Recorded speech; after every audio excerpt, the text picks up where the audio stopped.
Hey, my name is Nick Carter, and family to me is my 3 kids and my lovely wife.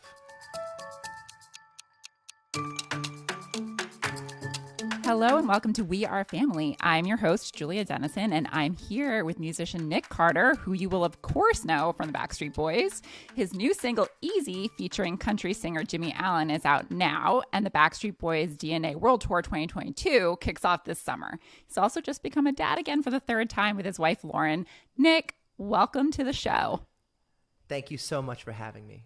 So as everyone's going to be listening to this, your single, Easy, will have been out. What's it been like being in the studio again? It must feel like a home away from home. It's absolutely incredible. I'm getting ready to start touring with the boys again very soon. On June, I think, is our first show at the Hollywood Bowl out in Los Angeles. So really excited about that. But to kind of get things kind of going again, I was writing and recording music with my producer, Vic Martin, and the song Easy came from that writing session. This was about 3 or 4 months ago. And we had this idea of doing kind of like a pop crossover country kind of thing. We had done that before with a group called Florida Georgia Line.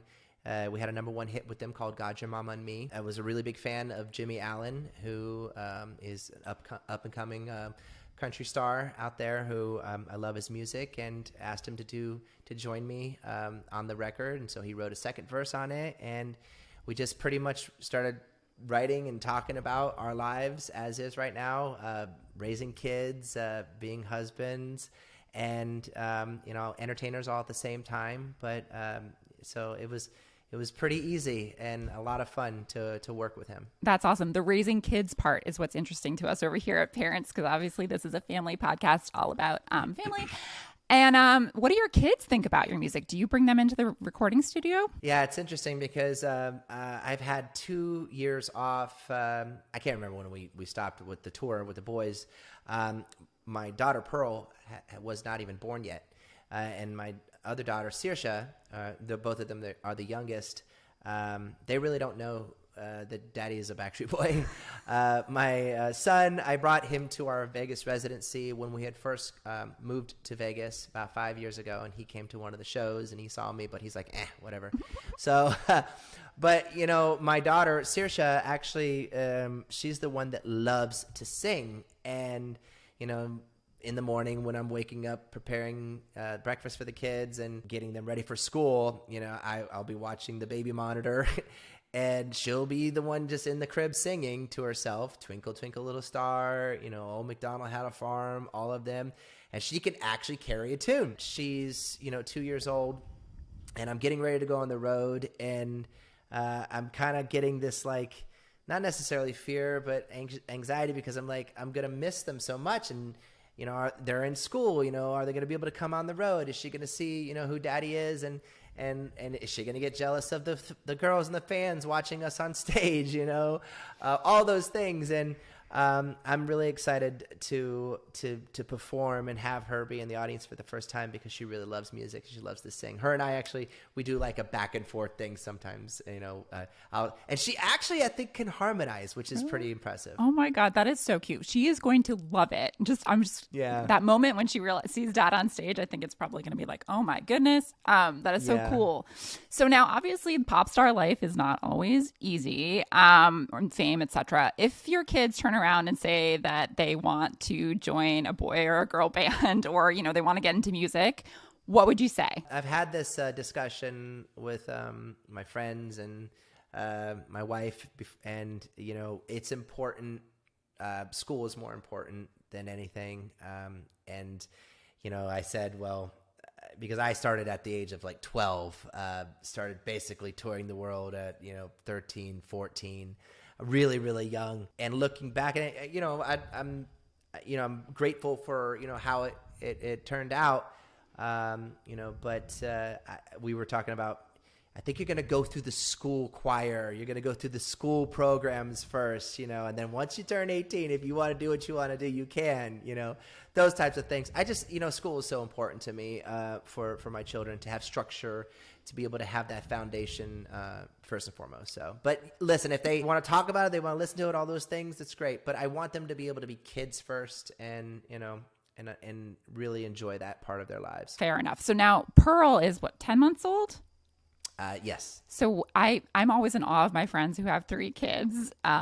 They, outnumber the parents. It can feel like a lot. What's that been like now that you have 3 kids in that family? For me, it's about the delegation of time that you have. You have 3 different personalities, 3 different needs, 3 different human beings that want affection and attention, and how do you?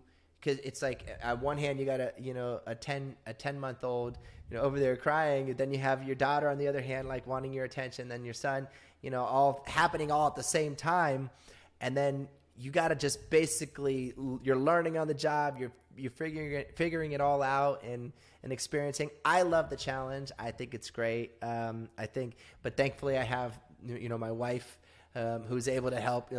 Right now Odin, he's 5 years old, and he's all about mommy right now. Everything is mommy, mommy, mommy. I'm like, that's good. You go to your mommy. I'll take care of the 2 girls. So I'll take care of the 2 girls right now. So it's a challenge.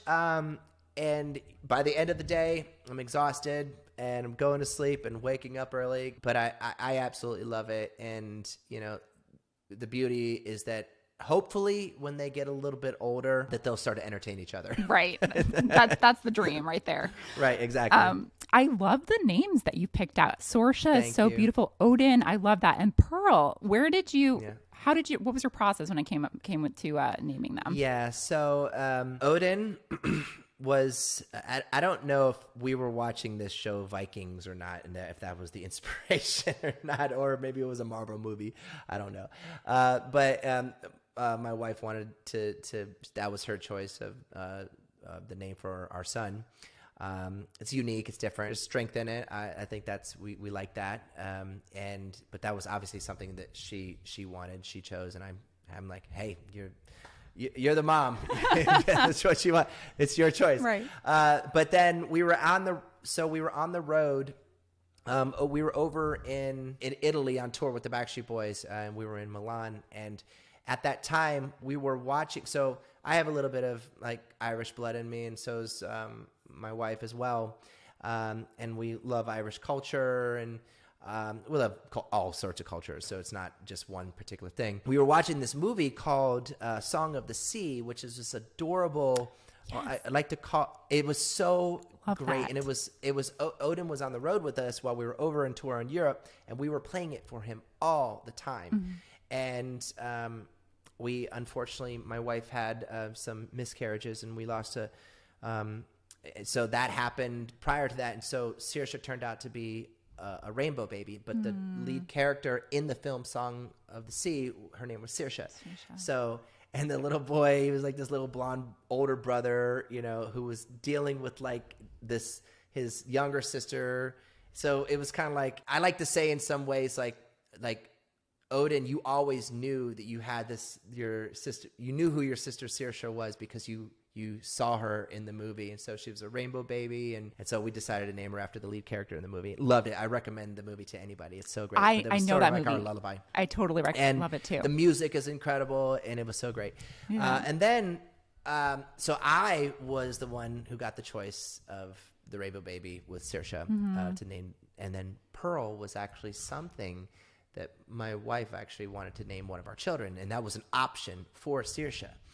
As a name, and so Pearl sort of was another miracle situation. And I said, well, I just think it's fitting just to name her Pearl, and so baby little Pearl, baby Saoirse, and big brother Odin. That's beautiful.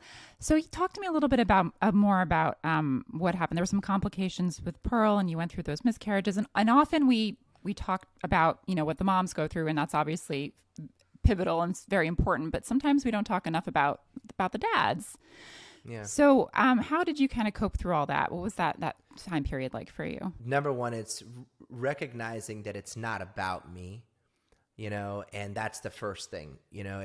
This has nothing to do with me. This is something that she's going through, and I have to just be there to support her. Being there in the most the toughest times, and watching this person who you love so much go through those things, and you really don't have any control over it.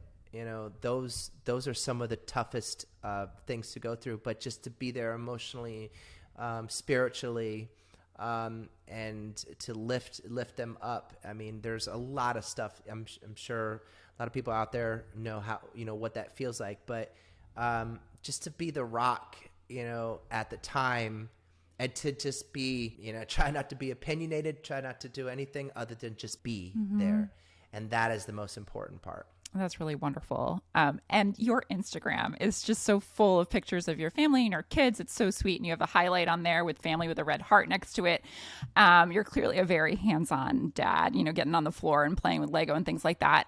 What would you say your parenting style is? And did you always want to be a dad? You don't know if you want to be a dad until you are a dad necessarily. It's hard to explain. I've always been a person who just wants to give and care for people, everyone and anybody who's ever come into my life. A lot of my friends and family say, you were meant to be this, and sometimes it's surreal to but for me, knowing that you have these three individuals and human beings who have a clean slate and a fresh start, is a responsibility that I embrace and love, knowing that you can give them unconditional love. You give them the opportunity to have a peaceful and healthy household. These are all things that are in me and that I want to do. So to say that, did I always want to be a dad? I've always wanted to take care of people and take care of the ones that I love the most. And now that I have those three little munchkins, I will never let them down. I will always be there through thick and thin. And, they're everything to me. That's so sweet. I love that. So we talk a lot on this podcast about chosen family that's not necessarily biological. Who would you say is in your chosen family? Would you consider the Backstreet Boys part Absolutely. of the family? Absolutely. Yeah, I was going to say that because I met the guys when I was 12 years old. That's literally only 6 years away from my son's age right now, and when I met them, I was introduced to 4 other individuals who came from families, different types of families, all walks of life. Some guys were from Kentucky, some were from Orlando, some were from, so I was able to really learn a lot from them and that chosen family that I was with, and at a very young age. And so I'm very grateful to my guys going on 30 years of being in this group. And when we're on the road, when our buses are all in tandem, and together, we stop and we get off, we go to a hotel or we go to a venue, all of our families get off together and they're playing together, and they're congregating, and everyone's like, it's just a very big family. It's a really big family. And I'm very grateful to have my 4 brothers. That's wonderful. So really quick, just thinking about your own childhood, is there anything from your own childhood that you wanted to replicate when you became a parent? Or is there anything that you were like, I do not want to put my own kids through that? Well, I mean, again, like I say, I started at such a young age, at 12 years of age, started to be a provider for my family at the time. I was the breadwinner and all those things. And, at a very young age, I was working. Yeah, it's a lot of pressure. And it's a lot of pressure. Yeah, it's a lot. And without saying something without saying it, it's going back to what we were talking about before, allowing my children to be kids. They could just be kids, enjoy their lives, grow up, go to school, have friends, take them to karate, it's like t-ball here, whatever it is, just let them be kids and let me be the provider for them. It's maybe a little old fashioned or whatever, but I'm the dad, I'm the provider. My wife, we together are there to give them, to allow them to have their childhood and to not necessarily have to work for us. Fair enough. So the last question we ask everybody is, what are your hopes and dreams for your family for the future? I have so many hopes and dreams that for my children and my family. The one thing, yeah, it's so silly. Yeah, I want to see them go to college. I want to see them go to college. I want to see them. I want to be able to take them to college. I want to be able to just a normal life, a normal life. And if they want to, whatever they want to do as far as their profession goes, that's really up to them. But what I want, I just want to have school be a priority. And the dreams is that I remember having this conversation with one of the staff people at one of the schools that I'm taking my children to, and they asked me they said that question. They said, "What do you want?"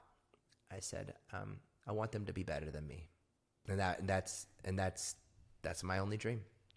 That's great. Nick, thank you so much for coming on We Are Family. This has been great to talk. Thank you so much.